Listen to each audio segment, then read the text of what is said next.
പരീക്ഷയുടെ റിസൾട്ടൊക്കെല്ലാം വന്നിരിക്കുന്ന ഒരു സമയമാണ്. എൻ്റെ മുന്നിൽ വരുന്ന പേഷ്യൻറ്റുകൾ പലരും കുട്ടികളെ കൊണ്ടുവരുന്നുണ്ട്. അവരുടെ പ്രശ്നം എന്ന് പറയുന്നത് എൻ്റെ കുട്ടി പഠിക്കുന്നുണ്ട്, പക്ഷേ ഓർമ്മയിൽ നിൽക്കുന്നില്ല. കാര്യങ്ങൾ നമ്മൾ എല്ലാം ട്യൂഷൻ കൊടുക്കുന്നുണ്ട്, കാര്യങ്ങളെല്ലാം ചെയ്യുന്നുണ്ട്, പക്ഷേ അവർക്ക് എന്താണ് വിറ്റമിൻ ഡെഫിഷ്യൻസി ഉണ്ടോ അനീമിയ ഉണ്ടോ ഇതെല്ലാം നോക്കാറില്ല.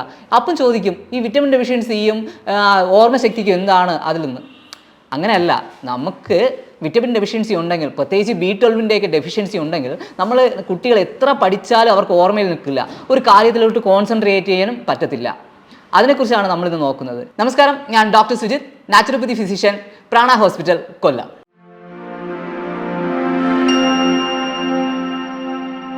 എൻ്റെ മുന്നിൽ വരുന്ന പേഷ്യൻറ്റിൽ പലരും വിളർച്ചയുള്ളവരാണ്, അതായത് അനീമിക് പേഷ്യൻ്റാണ്. അവർ പലരും എന്ത് ചെയ്യുന്നു എന്നറിയാമോ, അയൺ ഡെഫിഷ്യൻസി ആണ് ഇതിന് പ്രശ്നമെന്ന് പറഞ്ഞിട്ട് സ്വയം അങ്ങ് ട്രീറ്റ് ചെയ്യും. അവർ പലരും എന്ത് ചെയ്യുന്നു വെച്ച് കഴിഞ്ഞാൽ അവർ അയണിൻ്റെ സപ്ലിമെൻറ്റ്സ് അല്ലെങ്കിൽ അയൺ അധികമായിട്ടുള്ള കണ്ടന്റ് അടങ്ങിയ ഫുഡൊക്കെ എടുത്തു തുടങ്ങും. പക്ഷേ എന്നാലും വിളർച്ച മാറാറില്ല. അപ്പോൾ അതിന് മെയിനായിട്ട് നമ്മൾ വിറ്റമിൻ ഡെഫിഷ്യൻസി കൂടെ ഒന്ന് ചെക്ക് ചെയ്ത് നോക്കണം. B12 ഡെഫിഷ്യൻസി ഉണ്ടെങ്കിലും അനീമിയ മാറത്തില്ല. കാര്യം B12 നമ്മുടെ ശരീരത്തിൽ ചുവന്ന രക്താണുക്കളെ ഉണ്ടാക്കുന്നതിൽ പ്രധാനമായൊരു പങ്ക് വഹിക്കുന്നുണ്ട്. ഈ ചുവന്ന രക്താണുക്കൾ ഇല്ലാതിരിക്കുമ്പോഴാണ് അനീമിയ കണ്ടീഷൻ വരുന്നത്. അതുകൊണ്ട് നമ്മൾ B12 പ്രധാനമായൊരു ഘടകമാണ്.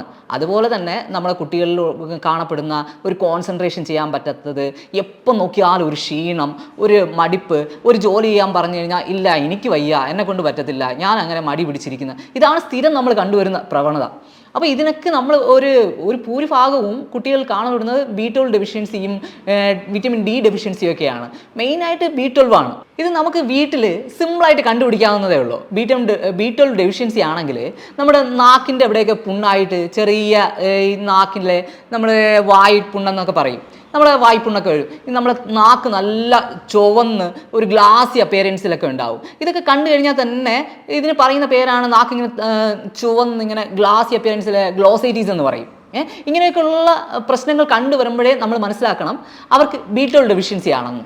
അല്ലാതെ നമ്മൾ അയ്യോ എൻ്റെ കുട്ടി പഠിക്കുന്നില്ല, അവർക്ക് കോൺസെൻട്രേഷൻ ഇല്ല, അതുകൊണ്ട് കൂടുതൽ ട്യൂഷൻ കൊടുക്കണം, ഇങ്ങനെയൊക്കെ പറഞ്ഞ് നമ്മൾ മാറുന്നതിനേക്കാളും നമ്മൾ ഈ എന്താണ് അവർക്ക് കുറവ്, അവരുടെ റൂട്ട് കോസ് എന്താണെന്ന് നമ്മൾ കണ്ടുപിടിച്ച് മാറണം.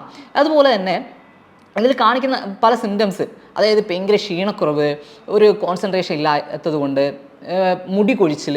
ഈ മുടി കൊഴിച്ചിലൊക്കെ വരുമ്പോൾ പലരും എന്ത് ചെയ്യുന്നു അറിയാമോ, എനിക്ക് തൈറോയിഡിൻ്റെ പ്രശ്നമാണോ അതുകൊണ്ടാണോ ഇങ്ങനെ മുടി കൊഴിക്കില്ലെന്ന് വിചാരിക്കും. തൈറോയിഡിൻ്റെ പ്രശ്നം കൊണ്ട് മുടി കൊഴിയും, പക്ഷേ നമ്മൾ എപ്പോഴും ചിന്തിക്കേണ്ടത് തൈറോയിഡിൻ്റെ പ്രശ്നം കൊണ്ട് മാത്രമല്ല എപ്പോഴും മുടി കൊഴിയുന്നത്. B12 ഡെഫിഷ്യൻസി ഉണ്ടെങ്കിലും നമുക്ക് മുടി കൊഴിച്ചിലുണ്ടാവും. അതുകൊണ്ട് നമ്മൾ എപ്പോഴും ഒരു ഫിസിഷ്യനെ കണ്ട് അതിന് എന്താണ് ഈ മുടി കൊഴിച്ചിലിൻ്റെ റൂട്ട് കോസ് അത് ട്രീറ്റ് ചെയ്യണം. പലപ്പോഴും നമ്മൾ ചെയ്യുന്നതെന്ന് വെച്ച് കഴിഞ്ഞാൽ നമ്മൾ പോകും, സാറേ എനിക്ക് മുടി കൊഴിച്ചിലാണ്, എനിക്ക് ആ ഷാമ്പു മാറ്റി ഈ ഷാമ്പു മാറ്റിയാലോ എന്നും പറഞ്ഞ് ഓരോ ഷാമ്പു മാറ്റിക്കൊണ്ടിരിക്കും, ഓരോ കണ്ടീഷണർ മാറ്റിക്കൊണ്ടിരിക്കും. അതിന് റൂട്ട് കോസ് നമ്മൾ കണ്ടുപിടിക്കത്തില്ല. റൂട്ട് കോസ് കണ്ടുപിടിക്കാതെ നമ്മൾ എത്ര ഷാമ്പു മാറ്റിയാലും എത്ര തന്നെ പൈസ മുടക്കിയാലും ഒരു കാര്യം ഉണ്ടാകത്തില്ല. നമ്മുടെ വീട്ടിലെ അച്ഛനും അമ്മമാർക്കൊക്കെ ഡയബറ്റീസ് ഉണ്ടായിരിക്കില്ലേ, അവർ നമ്മൾ ബൈക്കിൽ പോകുമ്പോഴോ നടന്നു പോകുമ്പോഴോ ഒക്കെ അവരുടെ കാലിലെ ചെരുപ്പ് എന്ത് പറയുമെന്ന് അറിയാമോ, അങ്ങ് ഊരിപ്പോവും. അവരറിയത്തില്ല. നമ്മൾ വിചാരിക്കും അയ്യോ അവർ മനഃപൂർവ്വമാണ് ചെയ്യുന്നതെന്ന്. ഇത് മനഃപൂർവ്വം ചെയ്യുന്നതല്ല, അവർക്ക് പലപ്പോഴും അവരറിയത്തില്ല. ചില കല്ല് കുത്തിയാലോ ഒരു മുള്ളു കുത്തിയാലോ അവർക്കറിയത്തില്ല. നമ്മൾ എന്ത് ചെയ്യുമെന്ന് വെച്ച് കഴിഞ്ഞാൽ അയ്യോ ഇത് ഡയബറ്റീസിന് കുഴപ്പമാണ്. അതെ, ഇത് ഡയബറ്റീസ് മൂലം തന്നെയാണ് ഉണ്ടാകുന്നത്.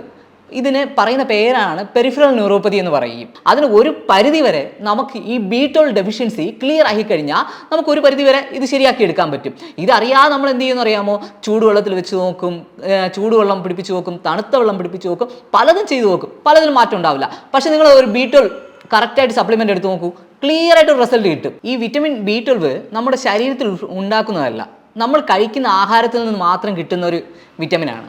അതുകൊണ്ട് തന്നെ നമ്മൾ പുറത്തുനിന്ന് നമ്മൾ ആഹാരം B12 അടങ്ങിയ ഭക്ഷണങ്ങൾ അധികമായി കഴിച്ചാൽ മാത്രമേ നമുക്ക് ആ വിറ്റമിൻ B12 കിട്ടത്തുള്ളൂ. അപ്പോൾ അതിനു വേണ്ടി കഴിക്കേണ്ട ചില ആഹാരങ്ങൾ ഇവയൊക്കെയാണ്. മെയിനായിട്ട് എല്ലാ ദിവസവും 2 എഗ്ഗ് എടുക്കുക, പിന്നെ അതുപോലെ നല്ല മീൻ എടുക്കുക. നമ്മുടെ നാട്ടിലൊക്കെ പറയും ചാള മീൻ എന്നൊക്കെ പറയും. അതൊക്കെ എടുക്കുമ്പോൾ അതിൽ തന്നെ ഒമേഗ 3 ഫാറ്റി ആസിഡൊക്കെ അധികം അടങ്ങിയിട്ടുള്ളതാണ് ചാളയിലൊക്കെ. അപ്പോൾ അതെല്ലാം നമ്മുടെ ശരീരത്തിന് വളരെ നല്ലതാണ്. അതുപോലെ തന്നെ ആൽമണ്ട്സ്, അതുപോലെ മീൻ വകകൾ പലതിലും വിറ്റമിൻ B12 അധികമായി അടങ്ങിയിട്ടുണ്ട്. ഗ്രീൻ ലീഫ് വെജിറ്റബിൾസ് എല്ലാം തന്നെ നമുക്ക് എടുക്കാവുന്നതാണ്. അതിൽ പ്രത്യേകിച്ച് കീരവകകളൊക്കെ എടുക്കുമ്പോഴത്തേക്ക് അതിൽ ബീറ്റോളിൻ്റെ അളവ് കൂടുതലൊക്കെ ഉണ്ട്. നമ്മൾ കഴിക്കുന്ന ആഹാരത്തിന് നമ്മുടെ ഗട്ടിനും പ്രധാനമായൊരു പങ്കുണ്ട്. നമ്മുടെ ഗട്ട് ക്ലിയർ ആയിരിക്കണം. അതുകൊണ്ടാണ് നമ്മുടെ ഗട്ടിനെ second brain of the body എന്ന് പറയുന്നത്. നമ്മുടെ ഗട്ട് കൃത്യമായി പ്രവർത്തിക്കണമെങ്കിൽ നമ്മുടെ പ്രീബയോട്ടിക്, പ്രോബയോട്ടിക് ഇതെല്ലാം നമ്മൾ ഗട്ടിന് കൊടുക്കണം. പലപ്പോഴും നമ്മൾ അതൊന്നും ചിന്തിക്കാറില്ല. നമ്മളെന്താ ചിന്തിക്കുന്നത്? നമ്മളെ കുട്ടിക്ക് ട്യൂഷൻ കൊടുക്കണം, 2 മണിക്കൂർ ട്യൂഷൻ കൊടുക്കണം, അയ്യോ ഏറ്റവും നല്ല സാർ ഏതാണ് എന്നൊക്കെയാണ് കണ്ടുപിടിക്കാൻ വേണ്ടി നോക്കുന്നത്. നമ്മൾ അവർക്ക് കൃത്യമായിട്ട് അവരുടെ ശരീരത്തിന് ആവശ്യമായ പോഷകങ്ങളും അവർക്ക് എന്താണോ ആവശ്യം, ബ്രെയിൻ ആവശ്യമായിട്ടുള്ളത് എന്താണോ അതെല്ലാം കൊടുത്താൽ മാത്രമേ കുട്ടിക്ക് കോൺസെൻട്രേഷൻ ഉണ്ടാവുള്ളൂ, അല്ലെങ്കിൽ കുട്ടി കറക്റ്റായിട്ട് പഠിക്കുന്ന കാര്യങ്ങൾ ഓർമ്മയിൽ നിൽക്കുകയുള്ളൂ.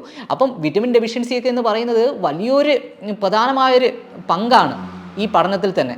അപ്പോൾ നമുക്ക് ശരീരത്തിൽ പ്രോബയോട്ടിക് ആവശ്യമുണ്ട്, പ്രീബയോട്ടിക് ആവശ്യമുണ്ട്. പ്രോബയോട്ടിക് ആയിട്ട് നമുക്ക് പുളിപ്പില്ലാത്ത തൈര്, പുളിപ്പില്ലാത്ത യോക്കട്ടൊക്കെ നിങ്ങൾ ഉപയോഗിക്കാറില്ലേ? അപ്പോൾ യോക്കട്ടൊക്കെ ഡെയിലി ഒരു ഗ്ലാസ് കൊടുക്കാവുന്നതാണ്. അതുപോലെ തന്നെ പ്രീബയോട്ടിക് എന്ന് പറയുമ്പോൾ വഴുവഴുപ്പുള്ള എല്ലാ പച്ചക്കറികളിലും പ്രീബയോട്ടിക് തന്നെയാണ്. അതുപോലെ തന്നെ നല്ല ലിവർ, നമ്മുടെ മാംസാഹാരങ്ങൾ കഴിക്കുന്നവർക്ക് ലിവർ എടുക്കുന്നത് ഈ അനീമിക് കണ്ടീഷൻസ് എല്ലാം നല്ലതാണ്. അതുപോലെ തന്നെ ബീഫ്, ചിക്കൻസ് ഇതെല്ലാം എടുക്കാവുന്നതാണ്. നമ്മൾ പലപ്പോഴും എന്ത് ചിന്തിക്കും, അയ്യോ കൂടുതൽ ഇത് കൊടുക്കാൻ പാടില്ല, പ്രോട്ടീൻ അധികമായിട്ട് കൊടുക്കാൻ പാടില്ല, അതുകൊണ്ട് കുട്ടിക്ക് എന്തെങ്കിലും ആവുമോ, കൊളസ്ട്രോൾ വരുമോ എന്നൊക്കെ ചിന്തിക്കും. അപ്പം ഇത് നമ്മൾ ചിന്തിക്കേണ്ടത് എല്ലാം ആവശ്യമാണ്. നമ്മുടെ ശരീരത്തിൽ പ്രോട്ടീനും ഫാറ്റും വിറ്റമിൻസും മിനറൽസും എല്ലാം ആവശ്യമാണ്. അപ്പം നമ്മൾ എല്ലാം ഒരു കറക്റ്റായ ഒരു അളവിൽ പോയാൽ മാത്രമേ നമ്മുടെ ശരീരം കൃത്യമായിട്ട് വർക്ക് ചെയ്യത്തുള്ളൂ. കൃത്യമായിട്ട് വർക്ക് ചെയ്താൽ മാത്രമേ നമ്മുടെ ശരീരത്തിൽ എന്താ പറയുക, നമുക്കൊരു കോൺസെൻട്രേഷൻ, നമുക്ക് ഒരു നല്ല ഉന്മേഷത്തോടെ ഒരു ജോലി ചെയ്യാൻ പറ്റത്തുള്ളൂ. നമുക്ക് ഉന്മേഷത്തോടെ എല്ലാ കാര്യങ്ങളും കൃത്യമായി ഓർമ്മയിൽ നിൽക്കത്തുള്ളൂ. ഇല്ലെങ്കിൽ ഇതെല്ലാത്തിനും തകിടുമറിഞ്ഞു പോകും. പലരും ചെയ്യുന്നൊരു തെറ്റെന്തെന്നറിയാമോ? എൻ്റെ വരുന്ന പേഷ്യൻ്റ് പലരും ചെയ്യുന്ന ഒരു കാര്യം എന്ന് വെച്ച് കഴിഞ്ഞാൽ, ഇവർ ഒരു 3 മാസം ഒരു ഡയറ്റ് എടുക്കും.